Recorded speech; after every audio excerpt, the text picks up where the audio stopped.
Good morning, good afternoon, good evening, or even good night, wherever you're watching this from around the world. My name's Raphael Shalaby, and this is Block Market Index.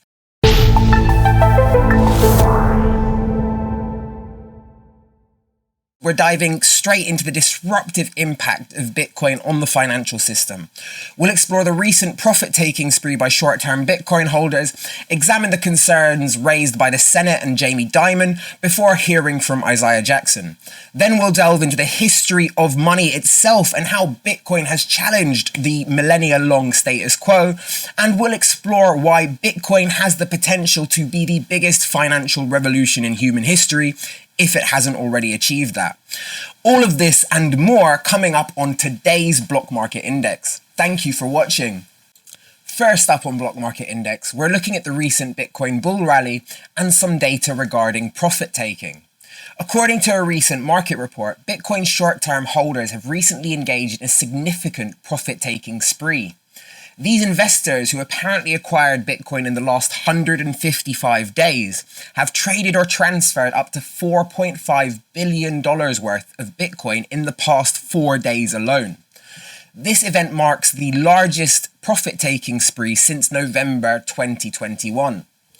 Despite the potential market slowdown, Bitcoin has sustained its upward momentum, currently hovering around the $43,700 mark, reflecting robust demand amidst this ongoing sell-off. This positive resilience bodes well for the sustainability of this current rally. So what's driving this profit-taking spree among short-term Bitcoin holders? Well, there are a few factors at play. First and foremost, it's clearly the rising Bitcoin prices. The recent surge in Bitcoin has naturally tempted some investors to cash in on their gains. Secondly, it's probably a bit of fear of missing out as well. As Bitcoin's price has climbed, some investors may be concerned of a potential sell-off and a drop in prices, so are selling now to protect their gains. And lastly, it's market speculation. We discussed this in detail in the last episode, but there's a real possibility of short-term algorithmic traders seeing the short squeeze and golden cross opportunities months in advance and playing and taking their profits currently now. Whatever the reasons, the profit taking by short-term Bitcoin holders is a natural phenomenon. It reflects the dynamic nature of the cryptocurrency market and the constant evaluation of investment opportunities.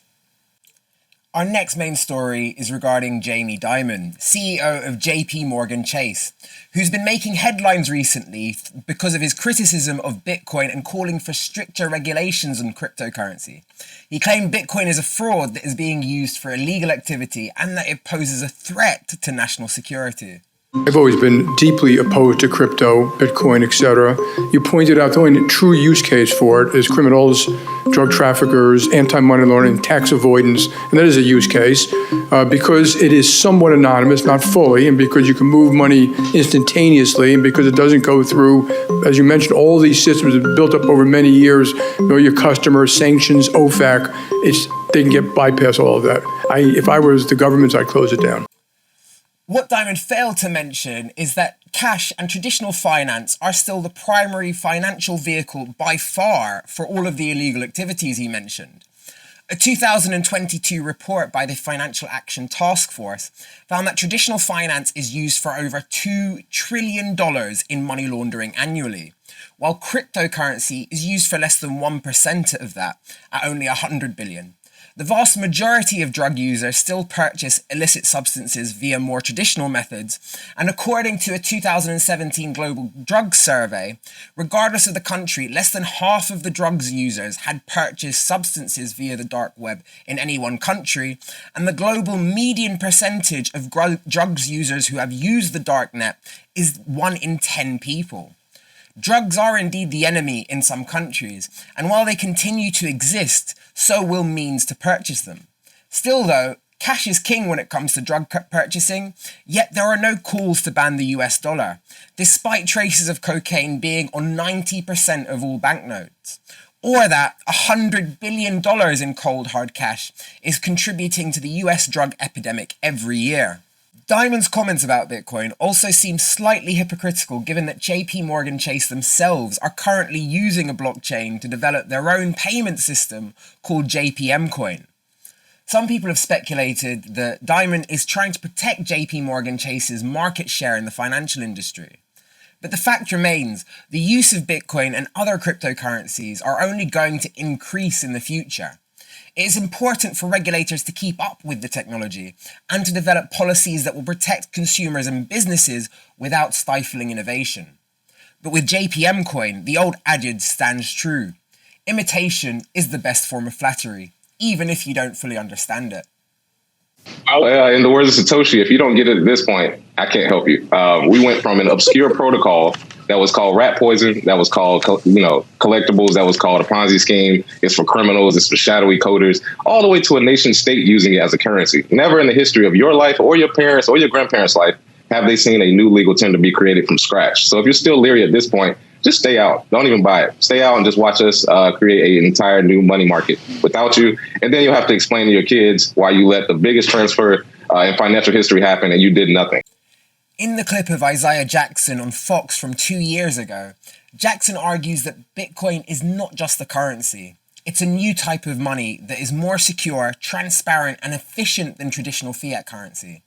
He believes that Bitcoin has the potential to revolutionize the way we think about money and to create a more equitable and inclusive financial system. Jackson has a lot of important things to say about the future of Bitcoin, and I encourage you to check out his book and follow him on social media. And that's a great segue to our next segment, where we'll trace the evolution of money from ancient times to the current system and shed light on how Bitcoin stands as a revolutionary force in the history of finance. From the barter system of the early civilizations to the rise of coins and paper currency, money has undergone significant transformations throughout history. These changes have been driven by the need for a medium of exchange, a store of value, and a unit of account. One of the most longest lasting ones happened in ancient Egypt, where the use of ledgers and scribes allowed for a more efficient record-keeping system, paving the way for more sophisticated financial practices. This combination of literacy, paper-making technology, and ledger accounting enabled the ancient Egyptians to manage their economies without the need for hard currency or recording a recession for thousands of years. However, this system also left room for manipulation, as scribes could easily alter the records to benefit themselves or their patrons. This early form of accounting bears a striking resemblance to the decentralized ledger technology that underpins Bitcoin. Blockchain, the name for this underlying technology, is a distributed ledger that records transactions in an immutable and transparent manner.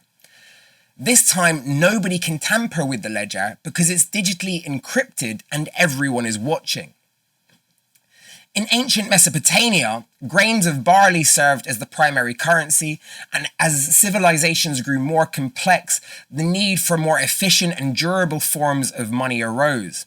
This led to the development of coins, which first appeared in Lydia around the 7th century BC. The invention of coinage marked a turning point in the history of money.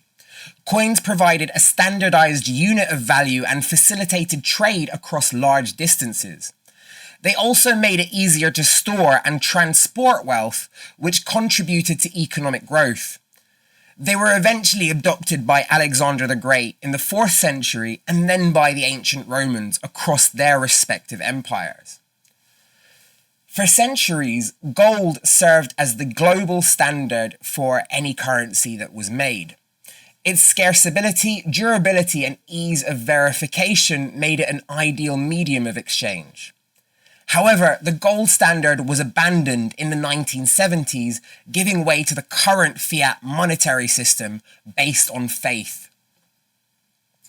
The modern-day financial system is built on the foundation of privately owned central banks, which have the power to create and manipulate the value of money. This system has led to a number of problems, including inflation, recessions, and financial crises. Enter Bitcoin, a decentralized digital currency that has the potential to disrupt the entire financial system. Bitcoin is created through a consensus mechanism called proof of work, which is far more secure than any central banking computer system. Bitcoin is also way more transparent, meaning that all transactions are recorded on a public ledger, just like they were in ancient Egypt, making it impossible for governments or institutions to manipulate or counterfeit the Bitcoins on that ledger. This transparency has the potential to restore trust and confidence in the entire global financial system. So after dipping our toes into the history of money, let's delve deeper into Bitcoin's revolutionary power and trace its parallels to another revolution that everyone's pretty familiar with, the United States Revolution of Independence. Much like the American colonies rebelled against the British Crown by minting their own currency, Bitcoin represents a paradigm shift in the financial landscape. They don't call it a disruptive technology for nothing. It challenges the dominance of central banks and governments, giving back control to individuals, control of the monetary system to individuals. That's something that's never happened before in history. In just a decade, Bitcoin has achieved more in terms of financial revolution than the US dollar did in its first century and a half of existence. The dollar, initially minted as a treasonous currency against the British Empire, took well over 150 years to fully establish itself as a global reserve currency. Bitcoin, on the other hand, has already gained widespread recognition and adoption, becoming the 9th largest asset globally, with approximately 150 million users, contrasted with the 6 to 10 million US citizens and slaves using the first dollars in the 1800s. Like the internet, which democratized access to Bitcoin, Bitcoin has the potential to democratize access to financial services. The internet liberated information from the confines of libraries and educational institutions that required education fees and books to have access to that information. The internet made it accessible 24/7 to anyone with an internet connection. Bitcoin too can liberate financial services, making remittances, trading and so forth in the reach of every single individual. You don't need a license, you don't need to become an accredited investor, you don't need to be a bank to process these transactions. Any individual can send this money globally for almost free, with no intermediaries, a person-to-person transaction.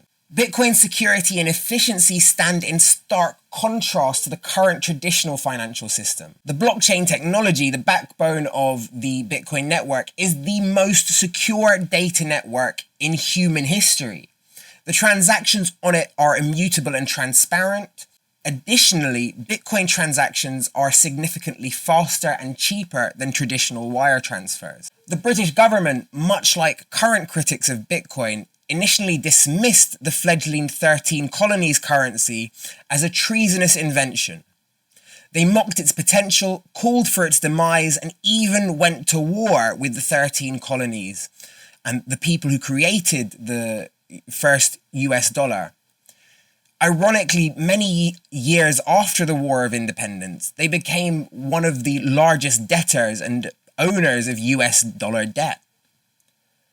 Just as the British government was eventually forced to acknowledge the power of the US dollar, it's likely that traditional financial institutions will eventually embrace Bitcoin's revolutionary potential. The future of finance is undoubtedly heading towards a more decentralized, transparent, and efficient system. Bitcoin is leading that change, and its impact will be felt for generations to come. Despite everything it's already achieved, and all the records it's already broken, it's still extremely early days. Thank you all for joining us on this episode of Block Market Index, where we've delved into the disruptive nature of Bitcoin on the financial system. We've explored the recent profit-taking spree by short-term Bitcoin holders, examined the concerns raised by the Senate and Jamie Dimon, and heard from Isaiah Jackson, a prominent Bitcoin advocate. We've also traced the history of money from ancient times to the current system and shed light on how Bitcoin stands as a revolutionary force in this ever-changing landscape. We've discussed Bitcoin's potential to democratize finance, provide individual freedom and sovereignty, as well as democratize access to financial services in the same way the internet democratized access to information. We've emphasized the security and efficiency of Bitcoin compared to traditional finance, and how Bitcoin is the most secure data network in human history. Finally, we've compared Bitcoin's revolutionary potential to the US Revolution, in which the American colonies rebelled against the British Crown by minting their own currency. In conclusion, Bitcoin has the potential to revolutionize the financial system in a way that no other currency has done before. It's decentralized, borderless, and transparent, making it a powerful tool for financial inclusion and empowerment. While Bitcoin faces challenges such as regulatory uncertainty and mainstream adoption hurdles, its potential benefits far outweigh the risks. Bitcoin is the latest innovation in the history of money, and it has already disrupted the financial system in a way that no other currency that has come before has been able to do. It's decentralized, borderless, and transparent, making it a powerful tool for financial inclusion and sovereign empowerment.